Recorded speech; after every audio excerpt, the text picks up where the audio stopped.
46년 전 20살 청년이 처음 잡았던 용접봉의 무게가 아직도 손목에 남아 있었다. 울산 조선소 제3도크에서 흘린 땀방울들이 이 집 한 채를 읽었고 이제 그 집을 떠나려 한다. 서랍 깊숙이 묻어둔 퇴직 증서와 기능장 자격증을 꺼내며 그는 작은 미소를 지었다. 손자 서준이가 할아버지 손은 왜 이렇게 거칠어요? 라고 묻던 날이 떠올랐다. 그때 뭐라 답했더라? 이 손으로 배를 만들었단다. 그랬다. 거실 한편에 쌓인 박스들은 75년 인생의 무게를 담고 있었다. 오래된 안전화 한 켤레, 몇십 년 전 회사에서 받은 표창장들, 그리고 아내가 살아있을 때 함께 찍은 사진들. 그는 사진 한 장을 오래 들여다보았다. 1987년 대우조선해양에서 첫 대형 유조선이 진수되던 날이었다. 태극기가 바람에 펄럭이며 거대한 선체 위로 올라가던 순간 아내와 함께 박수를 쳤었다. 여보, 저 배 밑바닥 용접이 다 당신 손으로 된 거예요? 아내의 목소리가 귓가에 맴돌았다. 왜 지금 이 집을 떠나려 하는가? 강만수는 스스로에게 물었다. 지난 2달 그는 혼자 병원을 다녔다. 무릎 관절염이 심해져 수술을 받아야 했지만 아들 도현은 사업 때문에 며느리 혜진은 아이들 때문에 바빴다. 아버님 혼자 가셔도 되시죠? 택시비는 드릴게요. 혜진의 말은 정중했지만 그 속에 담긴 계산을 강만수는 느꼈다. 수술 당일 간호사가 물었다. 보호자는 언제 오세요? 그는 고개를 저었다. 아, 혼자 오셨구나. 괜찮으세요? 간호사의 동정 어린 눈빛이 더 아팠다. 회복실에서 마취가 깨어날 때 그는 결심했다. 더 이상 누구의 짐이 되지 않겠다고. 혜진은 집안 살림을 시간표로 관리했다. 아버님, 저녁은 6시 정각에 차려주세요. 애들이 학원 가야 해서요. 설거지는 7시 반까지 끝내주시고요. 세탁기는 밤 10시 이후에 돌려주세요. 처음엔 며느리의 체계적인 성격이려니 했지만 점점 숨이 막혔다. 자신의 집에서 시계를 보며 살림을 해야 한다는 게 이상했다. 결정적인 순간은 지난달이었다. 우연히 들은 대화였다. 도형과 혜진이 거실에서 나눈 이야기. 아버지 연세도 있으시고 혼자 계시기 힘드실 텐데. 그러니까 요양원도 알아봐야 할 것 같아. 여기서 계속 모시기엔 우리도 힘들고 아이들도 크고 있는데 방 하나는 서준이 공부방으로 써야 할 것 같아.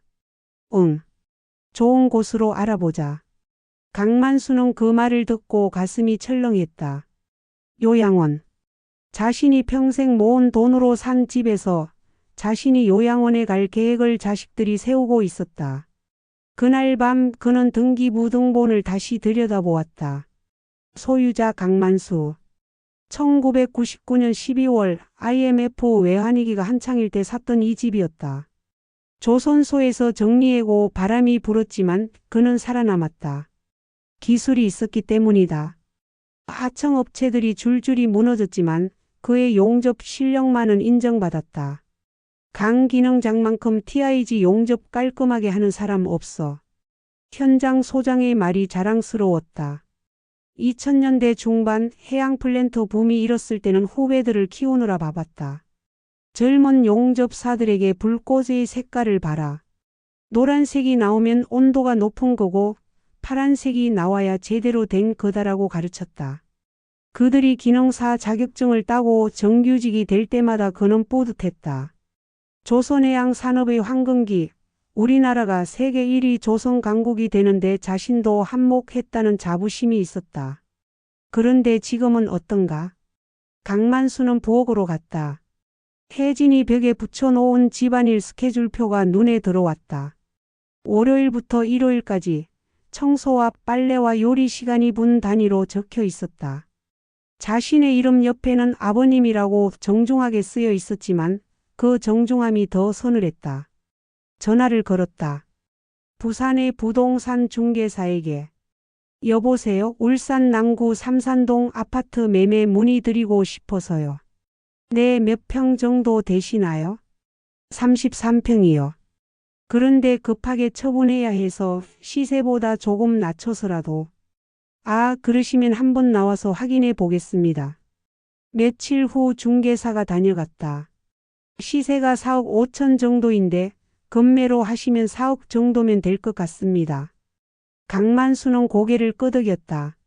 그렇게 하세요. 단 조건이 하나 있어요. 네, 말씀하세요.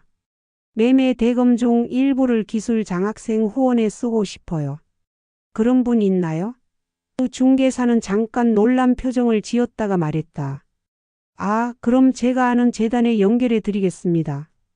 계약은 생각보다 빨리 진행되었다. 젊은 부부가 매수자였는데 신혼집으로 쓰고 싶다고 했다.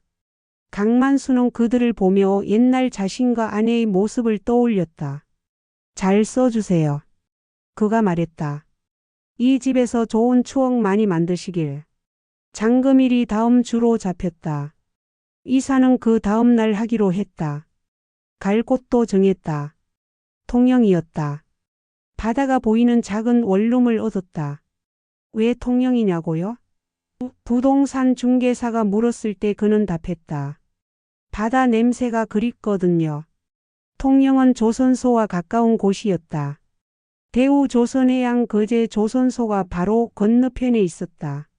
그곳에서 평생 만들어 온 배들이 바다로 나가는 것을 볼 수 있을 터였다. 진수식 때 울리던 사이렌 소리도 들을 수 있을 것이다. 가족들은 2박 3일 여행을 갔다. 도현의 스타트업이 투자를 받아서 기념여행이라고 했다. 강만수는 혼자 남아 짐을 정리했다. 버릴 건 버리고 가져갈 건 가져갈 수 있도록 박스에 담았다. 40년 넘게 모은 기술 서적들, 용접 관련 자료들, 그리고 가족 사진들. 손자 서준이가 그린 그림도 몇 장 챙겼다. 할아버지는 배 만드는 사람이라고 제목을 단 그림이었다. 커다란 배와 그 옆에 서 있는 할아버지, 그리고 태극기가 그려져 있었다. 서준이가 할아버지, 태극기는 왜 배에 달아요? 라고 물었던 날이 생각났다. 우리나라에서 만든 배라는 표시란다. 자랑스러운 거지. 손녀 세아도 할아버지를 좋아했다. 할아버지 손 만져도 돼요? 라고 물으며 거친 손바닥을 쓰다듬곤 했다. 이 손으로 뭐 만들어요? 배 만들어. 큰 배요? 응, 아주 큰 배. 아이들과는 헤어지기 싫었다. 하지만 이렇게 지내는 것보다는 차라리. 오후 늦게 가족들이 여행에서 돌아왔다. 현관문이 열리자마자 혜진의 목소리가 들렸다. 어머님, 이 박스들은 뭐예요? 강만수는 거실에서 일어났다. 도현과 혜진 그리고 아이들이 현관에 서 있었다. 여행 가방들 사이로 쌓인 박스들을 보며 혜진은 당황한 표정이었다. 짐 정리하고 있어. 강만수가 담담하게 말했다. 갑자기 왜 짐 정리를 하세요? 도현이 물었다. 강만수는 잠깐 숨을 들이쉬었다. 이제 말해야 할 때였다. 내가 이 집 팔았어. 순간 거실이 조용해졌다. 서준이와 세아가 할아버지를 올려다보았고 도현과 혜진은 서로를 바라보았다. 네? 뭐라고요?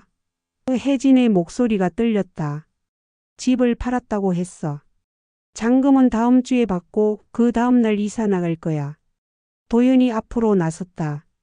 아버지 갑자기 무슨... 갑자기가 아니야. 강만수의 목소리는 낮고 단단했다. 한 달 넘게 생각했어. 혜진이 소파에 주저앉았다. 어머님, 저희랑 상의도 없이 어떻게? 상의? 강만수가 혜진을 바라보았다. 내 집인데 왜 상의를 해야 하지? 그렇지만 저희가 여기서 살고 있는데. 그래서 더 빨리 해야겠다고 생각했어. 강만수가 등기부등본을 테이블 위에 놓았다. 이게 집 등기부등본이야. 소유자가 누구인지 한번 봐. 도연이 서류를 들여다보았다. 아버지의 이름이 선명하게 적혀 있었다. 아버지, 그렇다고 해도 뭐? 강만수의 눈빛이 날카로워졌다. 내가 이 집 살 때 너희가 돈 한 푼이라도 보탰나? 대출 이자라도 갚아줬나? 혜진이 입술을 깨물었다. 하지만 저희가 여기서 함께 살면서 생활비도 보태고. 생활비? 강만수가 웃었다. 지난 5년간 생활비 내역을 한번 계산해 볼까? 전기료, 가스료, 관리비, 인터넷비는 누가 냈지? 식비는? 애들 과외비까지 내가 보탰는데 그게 생활비 보탠 거야? 도연이 아버지를 말렸다. 아버지 그런 식으로 계산하면 계산하자고 한 건 너희야. 강만수가 서랍에서 가계부를 꺼냈다. 내가 다 적어놨어. 한 달에 얼마씩 들어가는지. 혜진의 얼굴이 빨갛게 달아올랐다. 어머님 그럼 저희 보고 어떻게 하라는 거예요? 어떻게 하긴. 강만수가 차분하게 말했다. 너희 살 길 너희가 찾아야지. 세상에. 혜진이 한숨을 쉬었다. 이렇게 이기적이실 줄 몰랐어요. 그 순간 강만수의 표정이 변했다. 이기적? 네. 가족 생각은 안 하시고 혼자서.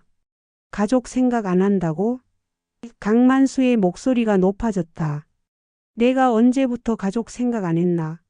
너희가 결혼할 때 전세금 누가 보탰지? 도윤이 사업 시작할 때 종자돈 누가 댔지?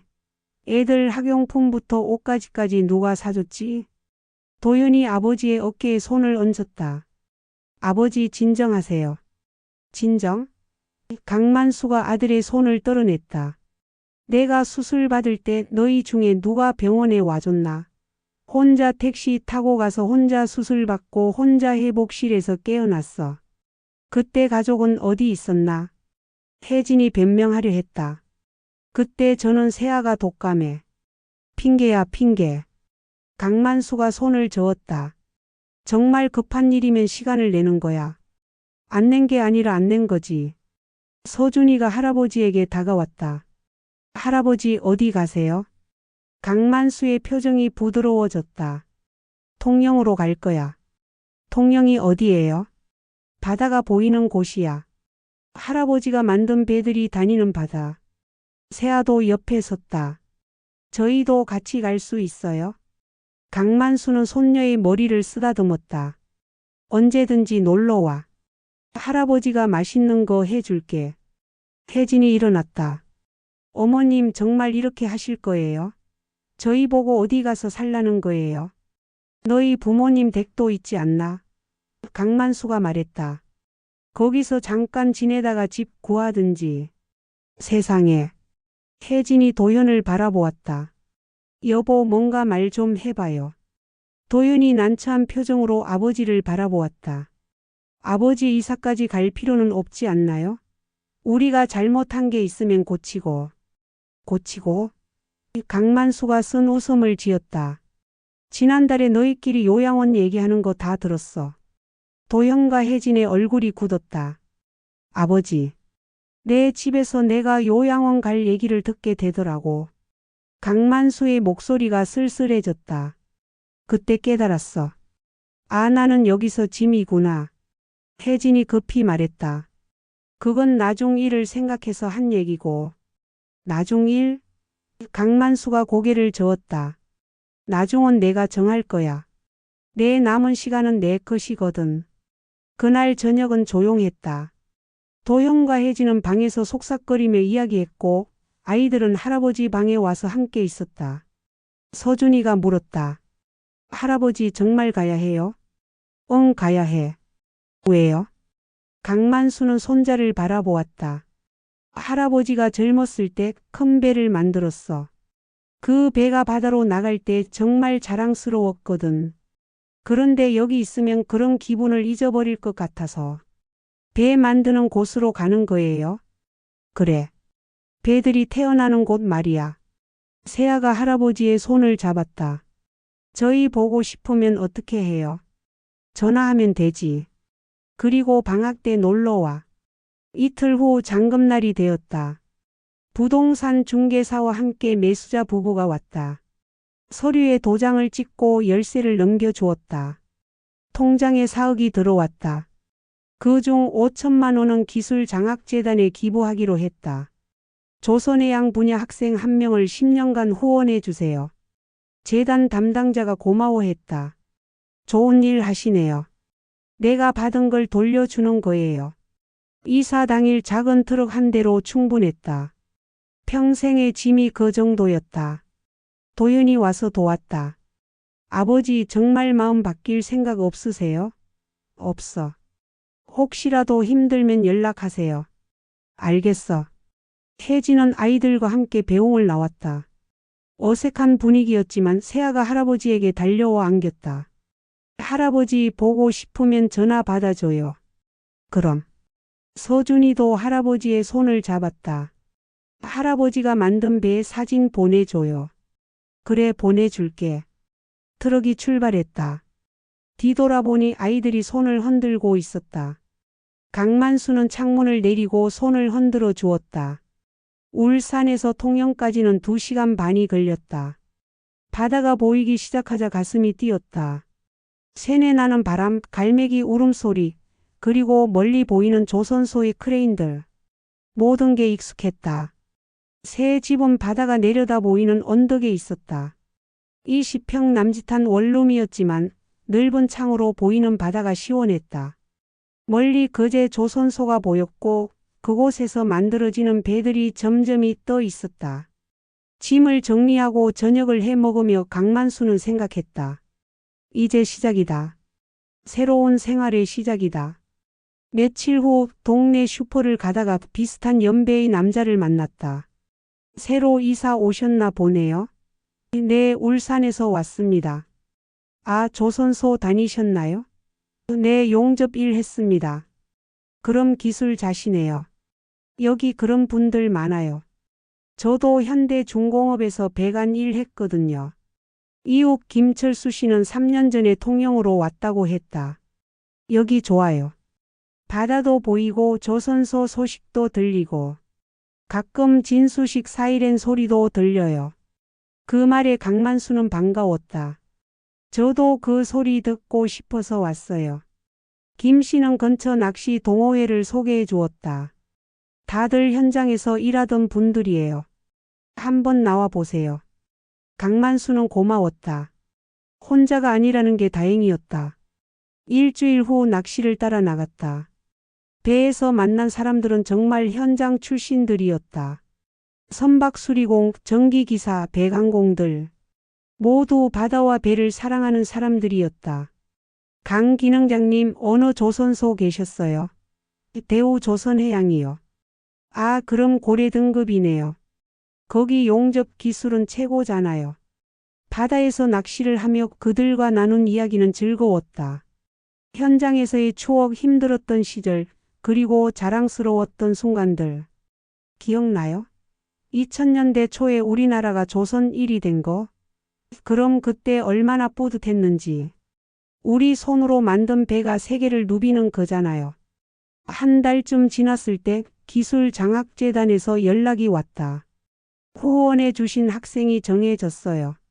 부산 폴리텍 조선해양과 2년생인데 정말 성실한 학생이에요. 강만수는 기뻤다. 이름이 뭡니까? 박준혁이라고 해요. 가정 형편이 어려워서 아르바이트 하면서 공부하고 있거든요. 며칠 후 그 학생에게서 편지가 왔다. 손으로 쓴 정성스러운 편지였다. 선배님 정말 감사합니다. 덕분에 아르바이트를 그만두고 공부에만 집중할 수 있게 되었습니다. 꼭 훌륭한 기술자가 되어서 선배님 같은 분이 되겠습니다. 강만수는 편지를 읽으며 눈시울이 뜨거워졌다. 자신의 선택이 옳았다는 생각이 들었다. 2달째 되던 날 도연에게서 전화가 왔다. 아버지 안녕하세요. 응, 잘 지내니? 네. 아버지 죄송한 말씀이지만 한번 뵐 수 있을까요? 무슨 일이야? 직접 뵙고 말씀드리고 싶어서요. 다음 날 도연이 통영으로 왔다. 혼자였다. 혜진이는? 집에 있어요. 아이들 보고 있고. 도연의 얼굴이 많이 늘어져 보였다. 무슨 일이니? 아버지. 저희가 장모님 댁에 얹혀 살고 있는데 정말 힘들어요. 도연은 솔직하게 털어놓았다. 장모님이 매일 저한테 핀잔을 주세요. 사위가 집 하나 못 마련하고 처가살이 하냐고. 혜진이도 스트레스 받고 아이들도 눈치 보고. 정말 죄송해요, 아버지. 강만수는 아들을 바라보았다. 그래서? 저희가 정말 잘못했어요. 아버지가 얼마나 힘드셨는지 이제야 깨달았어요. 도현의 목소리가 떨렸다. 다시 같이 살 수 있을까요? 안 돼. 아버지. 내 대답은 안 된다는 거야. 강만수의 목소리는 단호했다. 하지만 이유는 들어봐. 강만수는 바다를 바라보며 말했다.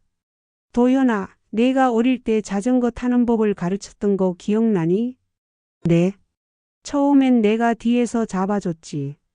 그런데 언제까지 잡아줄 수는 없잖아. 손을 놔야 내가 진짜 자전거를 타는 거야. 도현이 고개를 숙였다. 나는 이제 손을 놨어. 내가 스스로 서야 할 때가 온 거야. 강만수가 아들의 어깨에 손을 얹었다. 그게 나에 대한 효도야. 내 도움 없이도 잘 살 수 있다는 걸 보여주는 거. 하지만 너무 힘들어요. 힘든 게 당연해. 나도 처음 결혼했을 때 힘들었어. 너희 할아버지한테 의지하고 싶었지만 우리끼리 해야 했거든. 그래서 더 열심히 일했고 더 단단해졌어. 도현이 눈물을 글썽였다. 정말 돌아갈 수 없나요? 돌아갈 곳은 없어. 앞으로 갈 길만 있을 뿐이야. 강만수가 단호하게 말했다. 너는 아버지가 되었어. 내 가족을 내 힘으로 지켜야 해. 어떻게 해야 할까요? 전세든 월세든 너희 집을 구해. 혜진이랑 함께 살림을 꾸려가. 아이들한테 아버지의 모습을 보여줘. 남에게 의지하지 말고. 그날 저녁 도현은 통영에서 하룻밤 머물렀다. 아버지와 함께 바다를 바라보며 오랫동안 이야기했다. 어릴 적 추억, 조선소 이야기 그리고 앞으로의 계획들. 아버지는 여기서 행복하세요? 행복해. 처음으로 내 시간을 내 마음대로 살고 있어. 다음 날 아침 도윤이 떠나기 전에 말했다. 아버지 정말 죄송했어요. 그리고 고마웠어요. 이제 정말로 철이 들 것 같아요. 그래, 철 드는 게 늦었지만 그래도 다행이야. 도윤이 떠난 후 강만수는 혼자만의 시간을 즐겼다. 아침에 일어나 바다를 보며 커피를 마시고 낚시 동호회 사람들과 어울리고 저녁에는 혼자 요리를 해 먹었다. 단순하지만 평온한 일상이었다. 어느 날 박준혁 학생에게서 전화가 왔다. 선배님, 좋은 소식이 있어요. 목소리가 들뜬 것이 전화기 너머로도 느껴졌다. 뭔 소식이니? 현대중공업에 취업됐어요. 용접 기능사로 뽑혔다고 연락 왔어요. 강만수는 가슴이 뛰었다. 정말이니? 네. 다 선배님 덕분이에요. 선배님이 후원해 주시지 않았으면 공부를 제대로 못했을 거예요. 아니야, 내가 열심히 한 거지. 꼭 뵙고 인사드리고 싶어요. 통영으로 찾아가도 될까요? 다음 주말 박준혁이 통영으로 왔다. 22의 청년은 강만수를 보자마자 깊이 인사했다. 선배님 정말 감사합니다. 강만수는 젊은 시절의 자신을 보는 것 같아 뿌듯했다. 열심히 해라. 용접은 평생 기술이야. 네, 선배님처럼 명장이 되겠습니다. 박준혁과 함께 거제 조선소가 보이는 카페에 앉았다. 거대한 크레인들이 움직이고 배들이 건조되고 있었다. 저기서 일하게 되는 거예요. 청년의 눈이 반짝였다. 신기해요. 선배님이 만드신 배들도 저기서 나온 거죠. 그렇지. 저 크레인 밑에서 40년을 보냈어. 힘들지 않으셨어요? 힘들었지. 하지만 보람도 있었어. 강만수가 바다를 가리켰다. 저기 보이는 유조선 있지? 저 배의 선체 용접을 내가 했어. 지금도 세계 바다를 누비고 있을 거야. 와, 정말 대단하세요. 대단한 게 아니야. 그냥 내 일을 한 거지. 너도 그렇게 해. 내 일에 자부심을 가지고 최선을 다해. 청년이 떠난 후 강만수는 더욱 마음이 든든했다. 자신의 기술과 경험이 다음 세대로 이어지고 있다는 것이 뿌듯했다.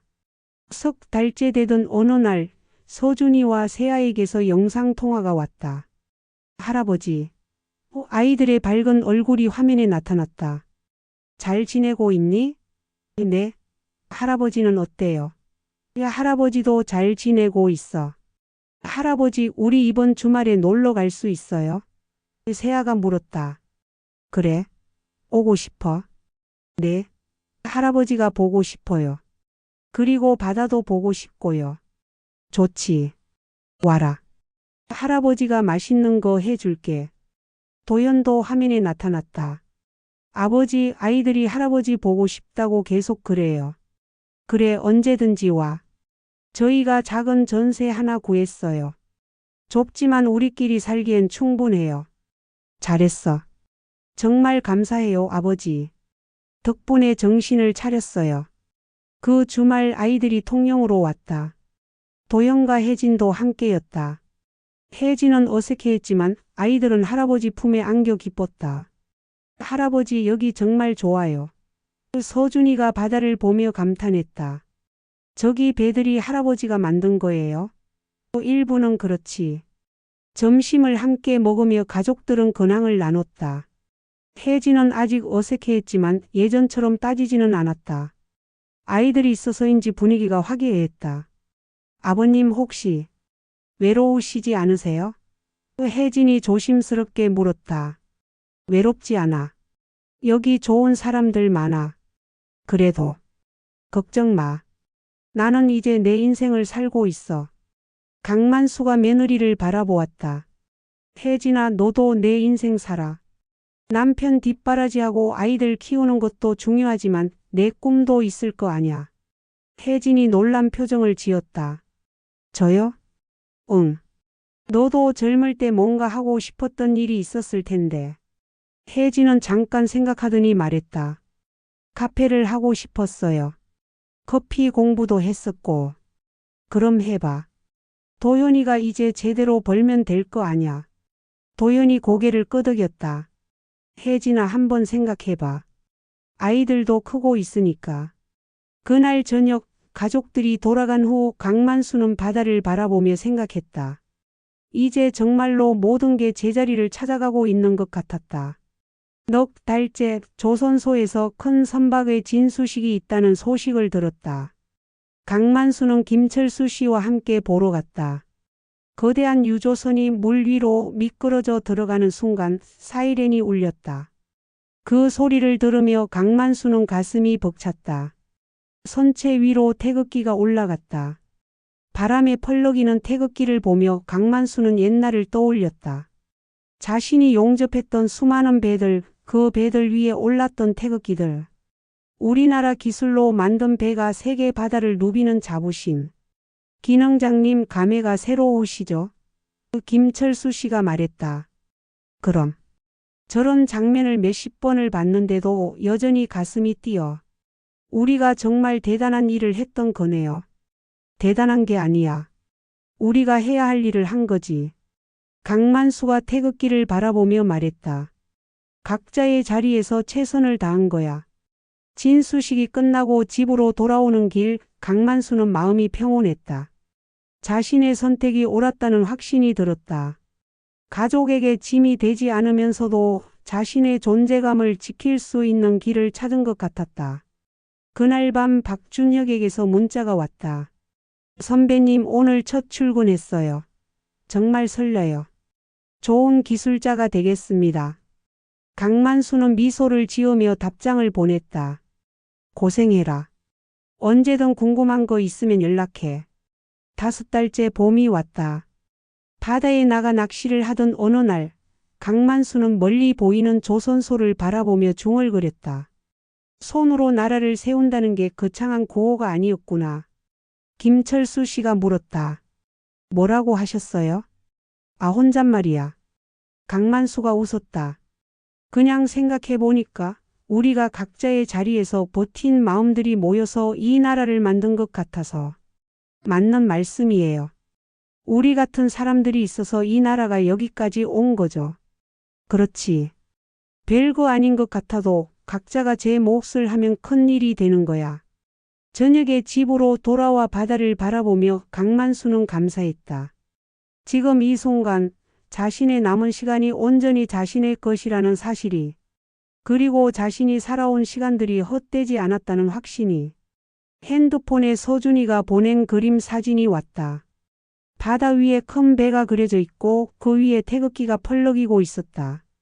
그림 아래 글씨로 할아버지가 만든 배라고 적혀 있었다. 강만수는 그 그림을 오래 바라보았다. 손자가 자신을 기억하는 방식이 자랑스러웠다. 배를 만드는 할아버지. 태극기를 단 배를 만드는 할아버지. 그날 밤 강만수는 깊이 잠들었다. 꿈에서 그는 다시 젊은 용접공이 되어 있었다. 용접봉을 들고 거대한 선체를 이어붙이고 있었다. 불꽃이 튀고 새내가 나고 동료들의 웃음소리가 들렸다. 그리고 완성된 배가 바다로 나가며 태극기가 바람에 펄럭였다. 6개월 후 강만수는 통영에서의 새 생활에 완전히 적응했다. 낚시 동호회 사람들과는 가족 같은 사이가 되었고 박준혁은 정기적으로 안부를 전했다. 기술 후원 학생도 한 명 더 늘어 2명이 되었다. 도연의 스타트업도 궤도에 올랐고 혜진은 작은 카페를 열 준비를 하고 있었다. 아이들은 한 달에 한 번씩 할아버지를 찾아왔다. 강만수는 바다를 바라보며 만족했다. 자신의 선택이 옳았다는 것을 시간이 증명해 주었다. 가족들은 각자의 길을 찾아갔고 자신은 자신만의 시간을 되찾았다. 어느 날 저녁 진수식 사이렌이 또다시 울렸다. 강만수는 창가에 서서 그 소리를 들었다. 멀리 조선소에서 새로운 배가 태어나고 있었다. 그 배 위에도 태극기가 올라갈 것이다. 그리고 그 배는 세계 바다를 누빌 것이다. 강만수는 중얼거렸다. 고생들 하고 있구나. 그 말 속에는 현장에서 열심히 일하고 있을 후배들에 대한 격려와 자신의 일을 끝까지 해낸 사람의 뿌듯함이 담겨 있었다. 바다 위로 달이 떠올랐다. 잔잔한 파도가 달빛을 받아 반짝였다. 강만수는 그 아름다운 광경을 보며 마음이 평화로웠다. 이것이 바로 자신이 원했던 삶이었다. 누구에게 짐이 되지 않으면서도 자신의 존재를 지킬 수 있는 삶. 과거를 자랑스러워하면서도 현재를 만족스러워할 수 있는 삶. 강만수는 창문을 닫고 잠자리에 들었다. 내일도 바다가 그를 기다리고 있을 것이다. 그리고 또 다른 하루의 평범하지만 소중한 시간들이. 이 이야기를 들어주신 모든 어르신들께 감사드립니다. 여러분의 작은 관심과 따뜻한 마음이 다음 이야기를 만드는 큰 힘이 됩니다. 오늘도 건강하시고 행복한 하루 보내시길 바랍니다.